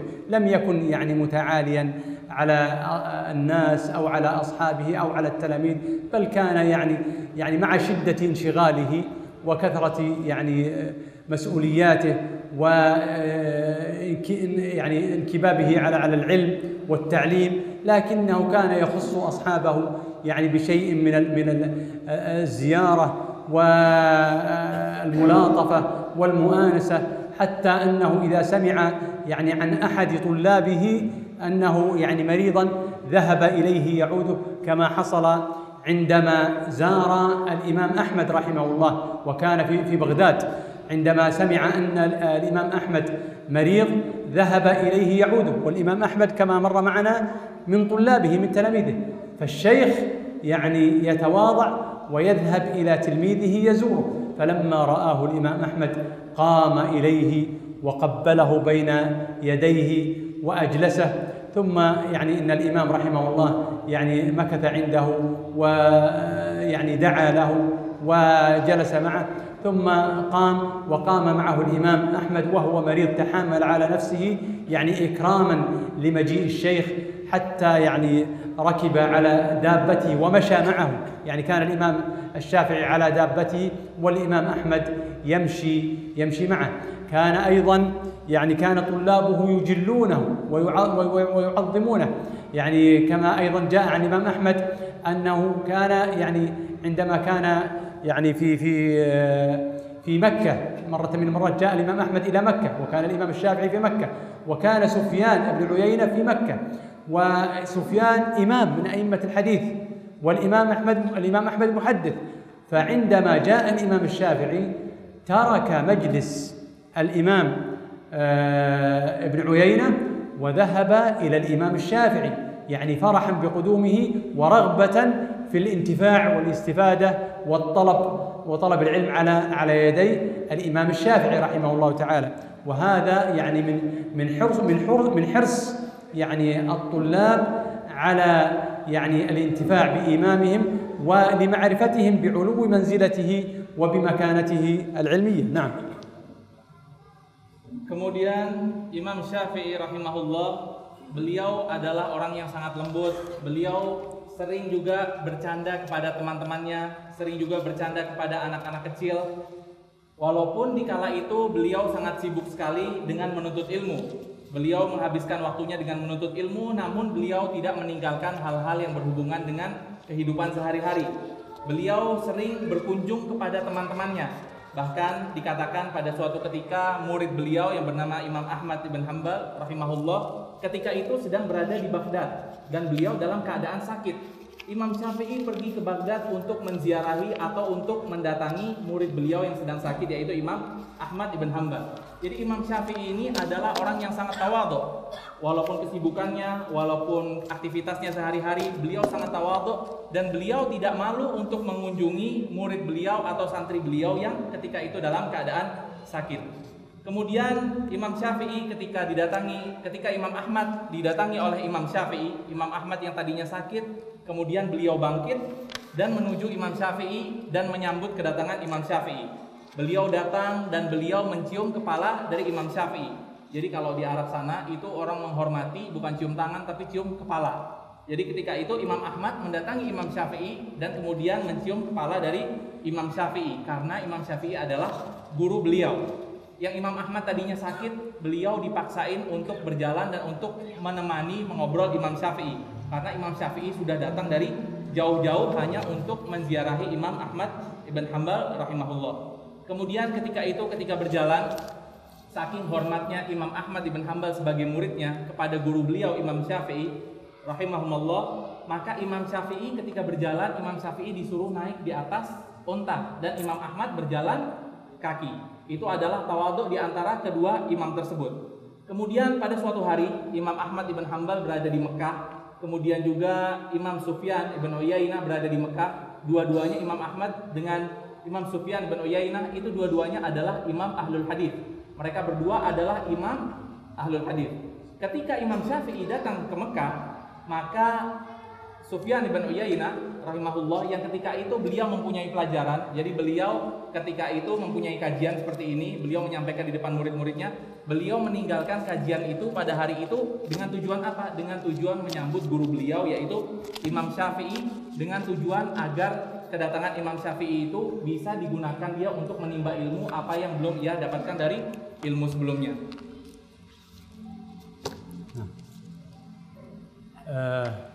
الكلام عن الإمام الشافعي رحمه الله يطول والمواقف أيضا يعني كثيرة، لكن يعني نظرا يعني لضيق الوقت وعدم يعني الرغبة في عدم يعني تأخيركم، فلا نستطيع أن نستمر أطول من هذا الوقت، لكن بقي أن نقول أن يعني الإمام الشافعي رحمه الله يعني تنقل في سبيل طلب العلم وفي التعليم، يعني كما مر معنا رحل إلى المدينة ثم رجع إلى مكة، وقبل الرحلة إلى المدينة أيضا كان في مكة، ثم بعد المدينة ذهب إلى اليمن ومكث في اليمن يعني مدة من الزمن، ثم إنه بعد ذلك يعني رحل إلى العراق ويعني عرف أيضا في العراق وانتفع الناس به وصار له تلاميذ يعني في العراق، ثم رحل إلى مصر، وكانت وفاته رحمه الله سنة 204 في مصر. ولد كما مر معنا في غزة في بلدة عسقلان في سنة 150، وتوفي في سنة 204 عن عمر بلغ 54 سنة رحمه الله تعالى،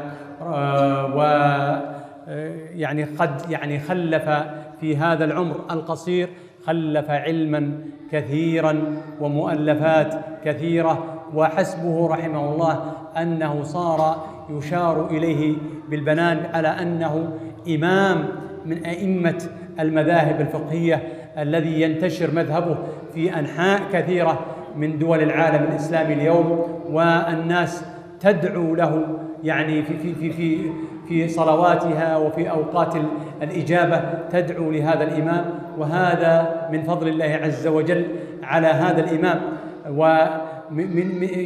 من المكانة التي أعطاه الله عز وجل إياه، والمنزلة التي جعلت له هذه المكانة في قلوب الناس، والمحبة علو المنزلة. ومع أن عمره لم يعمر كثيرا، بلغ 54 سنة، وهو سن متوسط، لا نقول أنه صغير ولا كبير، سن متوسط 54 سنة، لكنه عمر مبارك، بارك الله فيه، فألف فيه من المؤلفات ونشر العلم وانتفع الناس، وما زالوا ينتفعون إلى يوم القيامة إن شاء الله تعالى، بفضل الله عز وجل، ثم بفضل هذا الرجل المبارك فيما نحسب، والله حسيبه.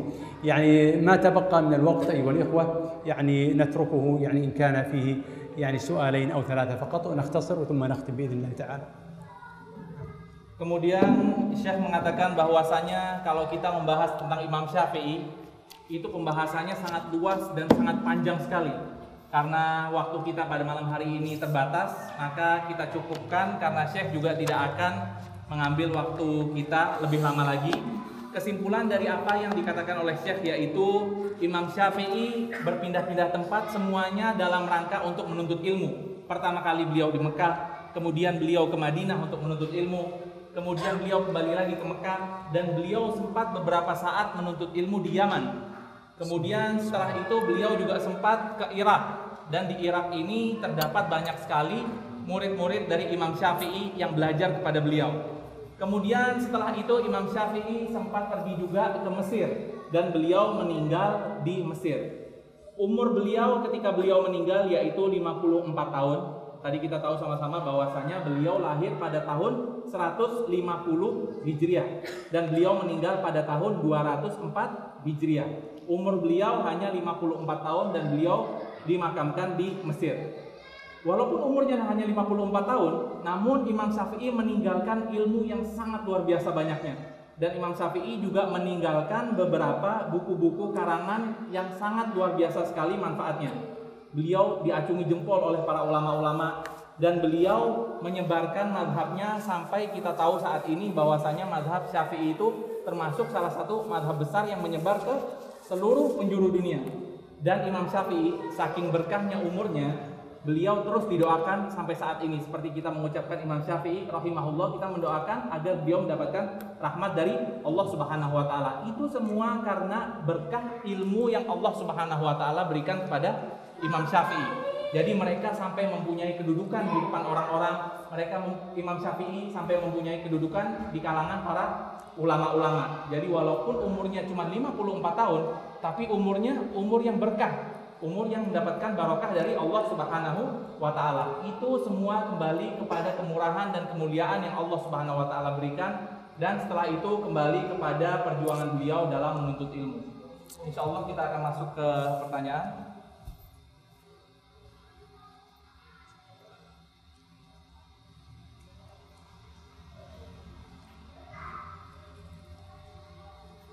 Assalamualaikum. Yaqulus sa'il, kaifa nuqarin baina ulumiddin wa ulumid-dunya?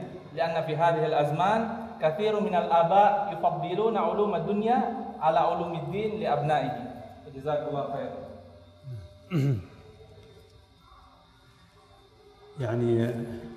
الفرق شاسع. الله عز وجل امتدح العلماء وقال إنما يخشى الله من عباده العلماء. والعلماء إذا أطلقوا في الكتاب أو السنة إنما يراد بهم علماء الشريعة، وكل ما ورد من الفضائل في كتاب الله عز وجل أو في سنة النبي صلى الله عليه وسلم إنما يراد بهم علماء الشريعة، فهم المعنيون بهذه النصوص التي وردت في الثناء عليهم، وذلك لعظم نفعهم، لأن العلم يتبين شرفه بمتعلقه. بماذا يتعلق العلم؟ بما أن العلم الشرعي يتعلق يعني بدين الله عز وجل، يتعلق بالله سبحانه وتعالى، بذات الله، بصفات الله سبحانه وتعالى، بالدين الذي أنزله الله عز وجل، بكتاب الله، بسنة رسول الله صلى الله عليه وسلم. إذن لتعلقه بهذه الأمور العظيمة فإنه صار له من الشرف والمكانة ما ليس لغيره، مع أن العلوم الأخرى يعني علوم نافعة لا ينكر أحد يعني فضل العلوم الدنيوية، لكن يعني هناك فرق بين العلم الدنيوي وعلم الشريعة وعلم الآخرة. العلم الدنيوي سواء كان في مجال الطب أو مجال الهندسة أو أي مجال من المجالات الهندسية هي نافعة لا شك، وإذا الإنسان احتسب فيها فإنه يؤجر وهو على خير إن شاء الله. لكن كما ذكرت يعني الأكمل والأعلى والأعظم والأشرف هو العلم الشرعي، وإذا استطاع أن يجمع يعني الإنسان بين العلم الشرعي وبين العلم الدنيوي هذا خير على خير لا شك في ذلك. نعم. Pertanyaannya adalah bagaimana cara menyeimbangkan ilmu agama dengan ilmu dunia pada saat ini, di mana pada zaman ini banyak orang tua yang lebih mengarahkan anaknya untuk unggul di dalam ilmu dunia. Syekh mengatakan bahwasanya terdapat perbedaan yang begitu besar antara ilmu dunia dengan ilmu akhirat. Dikatakan oleh Syekh bahwasanya ayat Al-Qur'an Allah Subhanahu wa taala berfirman, "Innama yakhshallahu min ibadihil ulama." Sesungguhnya orang yang takut kepada Allah yaitu hamba-hamba Allah yang ulama. Ulama ini yang dimaksud dalam ayat atau yang dimaksud dalam hadis-hadis yaitu ulama syariah atau orang-orang yang belajar agama. Jadi mereka-mereka yang takut kepada Allah itu orang-orang yang pintar dalam permasalahan agama.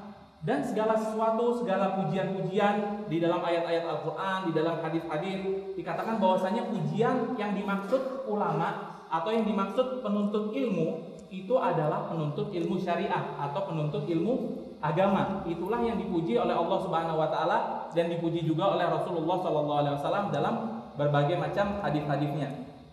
Jadi yang dikatakan bahwasanya ilmu itu menjadi sangat mulia ketika seseorang itu belajar ilmu syariah. Memang Syekh mengatakan bahwasanya ilmu dunia itu mempunyai keutamaan, namun yang dikatakan dalam kemuliaan-kemuliaan itu adalah ilmu syariat. Tetap berbeda antara ilmu dunia dengan ilmu syariat. Namun kata Syekh, andai kata bisa menggabungkan antara keduanya, andai kata bisa dia belajar kedokteran, dia belajar bangunan dan lain sebagainya, kemudian dia juga belajar syariat, maka itu lebih mulia lagi dibandingkan orang yang hanya belajar satu saja. Kalau bisa seperti memang ulama-ulama yang zaman dahulu, mereka banyak yang mengetahui ilmu-ilmu dunia plus mengetahui juga ilmu-ilmu akhirat atau ilmu agama.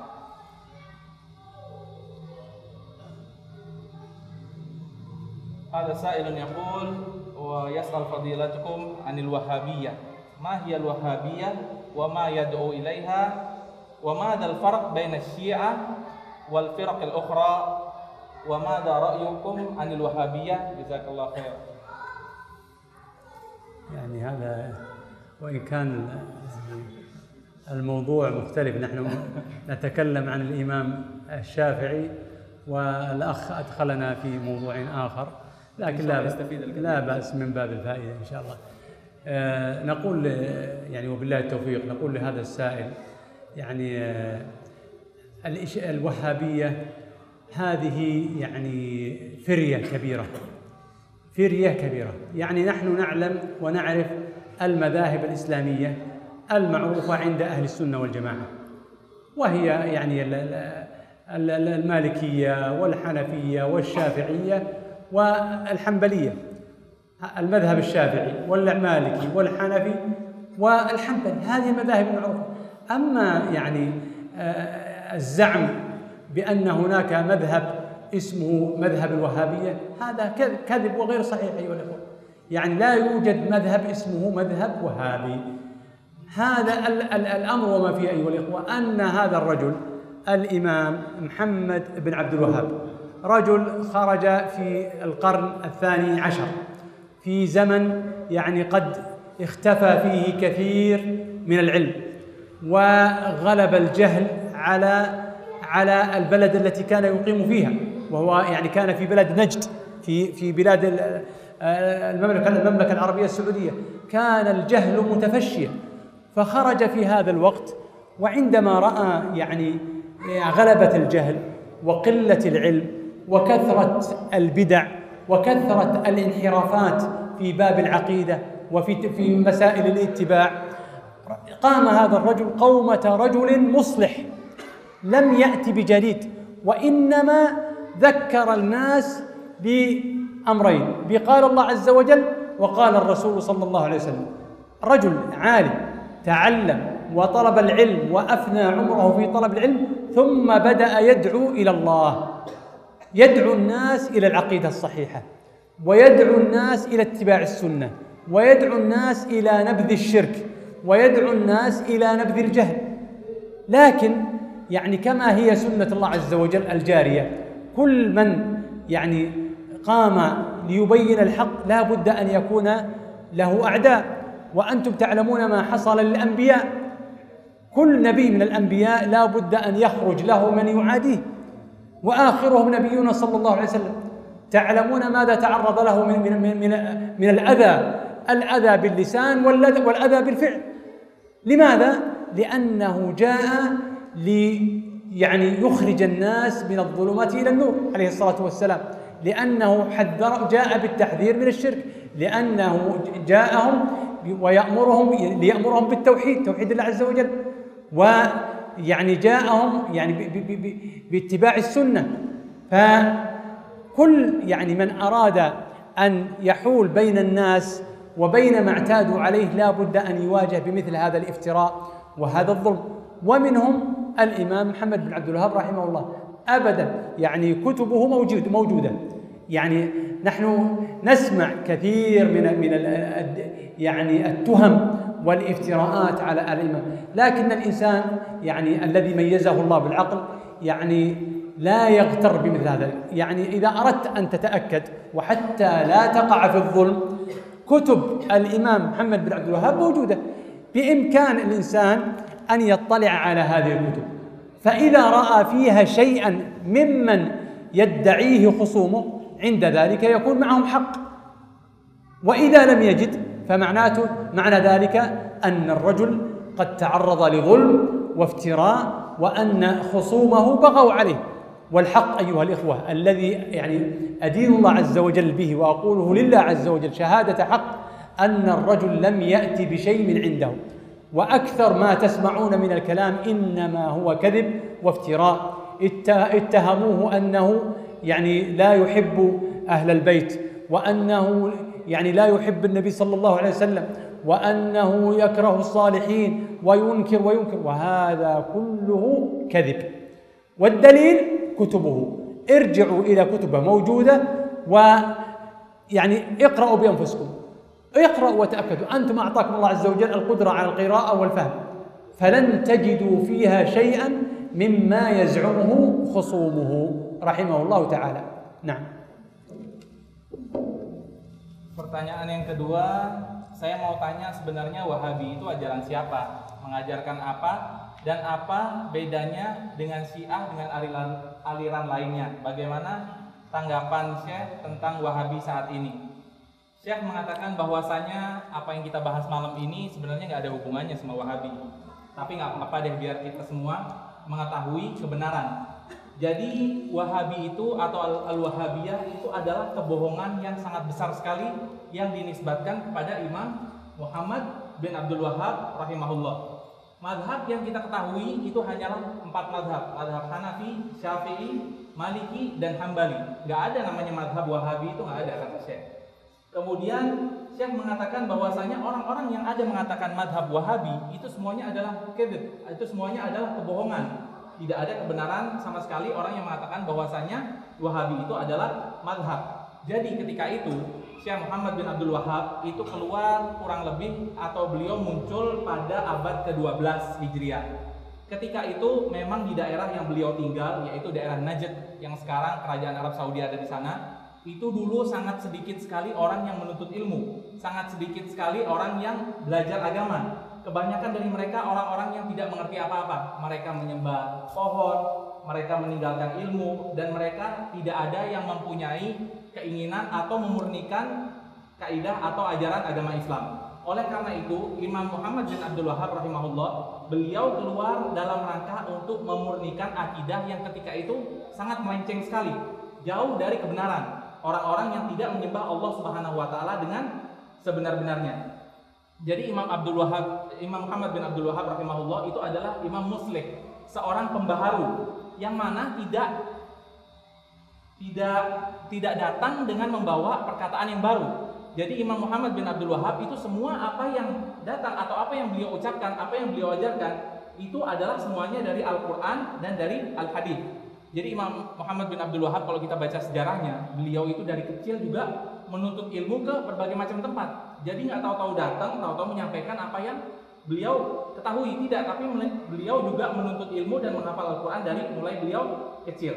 Kemudian memang Syekh juga mengatakan bahwasanya orang-orang yang menyampaikan agama yang benar itu pasti banyak musuhnya. Kita tahu bahwasanya nabi-nabi dan rasul-rasul itu musuhnya banyak sekali. Nabi Muhammad SAW itu musuh beliau ketika beliau di Mekah, ketika beliau di Taif dan lain sebagainya. Itu beliau hanya bukan disiksa badan beliau juga disiksa oleh ucapan-ucapan yang tidak enak. Jadi itulah merupakan sunnatullah atau merupakan sesuatu yang memang sudah ada bagi orang yang menyampaikan agama Allah Subhanahu wa taala. Pasti ada musuhnya. Dari para nabi itu mereka juga semua dimusuhi ketika mereka semua mengajarkan kepada akidah yang hak, kepada pelajaran agama Islam yang sebenar-benarnya. Karena mereka semua itu adalah mengajak kepada kebenaran. Kemudian saya mengajak kita semua, alhamdulillah kita semua sudah besar-besar, kita semua sudah bisa membaca buku. Kita disuruh oleh Syekh untuk kembali kepada buku-buku yang dikarang oleh Syekh atau oleh Imam Muhammad bin Abdul Wahhab rahimahullah. Kita baca di buku itu, di kitab-kitab itu, apabila ada sesuatu yang tidak sesuai dengan Al-Quran, dengan As-Sunnah, baru kita bisa mengatakan bahwasanya Imam Muhammad bin Abdul Wahhab rahimahullah itu mendatangkan sesuatu yang baru. Kalau kita semua membaca di buku-buku tersebut dan kita mendapati bahwasanya apa yang ada di buku Syekh Muhammad ibn Abdul Wahhab rahimahullah sesuai dengan apa yang ada di dalam Al-Quran, dengan apa yang ada di dalam As-Sunnah, maka kita harus mengikuti. Karena kita ini sekarang bukan umat yang hanya ikut-ikutan. Si A ngomong A, kita ikut ngomong A, si B ngomong B, kita ikut ngomong B.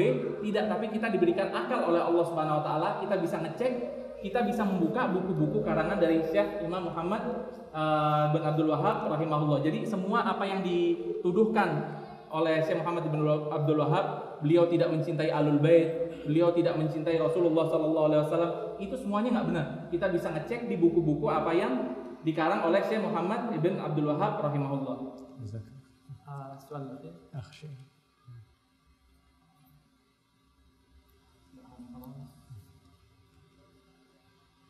Hal min al-itham ta'khir as-salat li ada'i al-muhadara مثل محاضرتنا هذه جزاك الله خيرا. لا ليس من الإثم، يعني صلاة العشاء يعني وقتها واسع ولله الحمد، ويعني الأمر في سعة. إذا اتفق الجماعة على التأخير وكان لهم مصلحة في التأخير ورأوا أن يؤخروا الصلاة فلا شيء في ذلك، فقد ورد في السنة ما يؤيد ذلك. وإن رأوا أن تقام في وقتها فتقام الصلاة في وقتها، الأمر فيه سعة ولا حرج في ذلك إن شاء الله تعالى. Kemudian soal yang terakhir, yaitu soal yang ketiga, apakah dosa kalau seorang menunda sholat beberapa menit karena kajian seperti kajian ini? Kata Syekh, insya Allah hal tersebut tidak dosa karena memang sholat isya itu waktunya panjang. Dan ketika jamaah atau ketika kita semua bersepakat untuk mengakhirkan waktu sholat karena waktu sholat isya itu waktunya panjang, maka itu tidak apa-apa. Dan andai kata kita semua sepakat untuk mendahulukan sholat, maka itu juga tidak apa-apa. يعني ختاما أيها الإخوة، أشكر لكم يعني جزيل الشكر، يعني تفضلكم بالحضور وحسن الإنصات والاستماع ويعني الحرص على الاستفادة. وكنت أتمنى أن يكون الوقت أطول من ذلك، لكن يعني نحمد الله عز وجل ونسأل الله أن يجعل ما تم وما حصل أن يجعل فيه الخير والبركة والفائدة إن شاء الله تعالى. ويعني أسأل الله عز وجل أن يتقبل منا ومنكم صالح الأعمال، وأن يجعلنا يعني في ختام هذا المجلس ممن يقال لهم قوموا مغفورا لكم. وأسأله سبحانه أن يرزقنا الفقه في الدين، وأن يرزقنا العلم النافع والعمل الصالح، وأن يرزقنا الثبات والاستقامة على دينه، وأن يرينا الحق حقا ويرزقنا اتباعه، وأن يرينا الباطل باطلا ويرزقنا اجتنابه. كما أسأله سبحانه أن يغفر لنا ولوالدينا وأهلينا وأحبابنا وجميع المسلمين. وأشكر لكم مرة أخرى وجزاكم الله خير، والسلام عليكم ورحمة الله وبركاته. Kemudian pada penutupan muhadharah atau kajian kita pada malam hari ini, Syekh berterima kasih yang sebesar-besarnya kepada kita semua atas kedatangan kita, atas kehormatan kita mendengarkan Syekh, dan atas ketenangan kita dalam mendengarkan muhadharah beliau.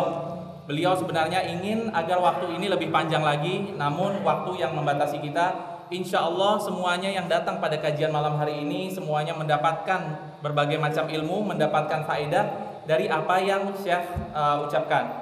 Kita berdoa kepada Allah Subhanahu wa taala agar Allah Subhanahu wa taala menjadikan kita orang-orang yang faqih atau orang-orang yang mengerti dalam permasalahan agama, dan kita berdoa kepada Allah Subhanahu wa taala agar Allah Subhanahu wa taala menunjukkan yang hak itu adalah hak untuk kita dan yang batil itu adalah batil untuk kita. Dan Allah Subhanahu wa taala, kita memohon kepada Allah Subhanahu wa taala agar mengampuni kita semua, agar mengampuni orang tua kita, dan agar mengampuni jamaah-jamaah yang datang pada kajian pada malam hari ini.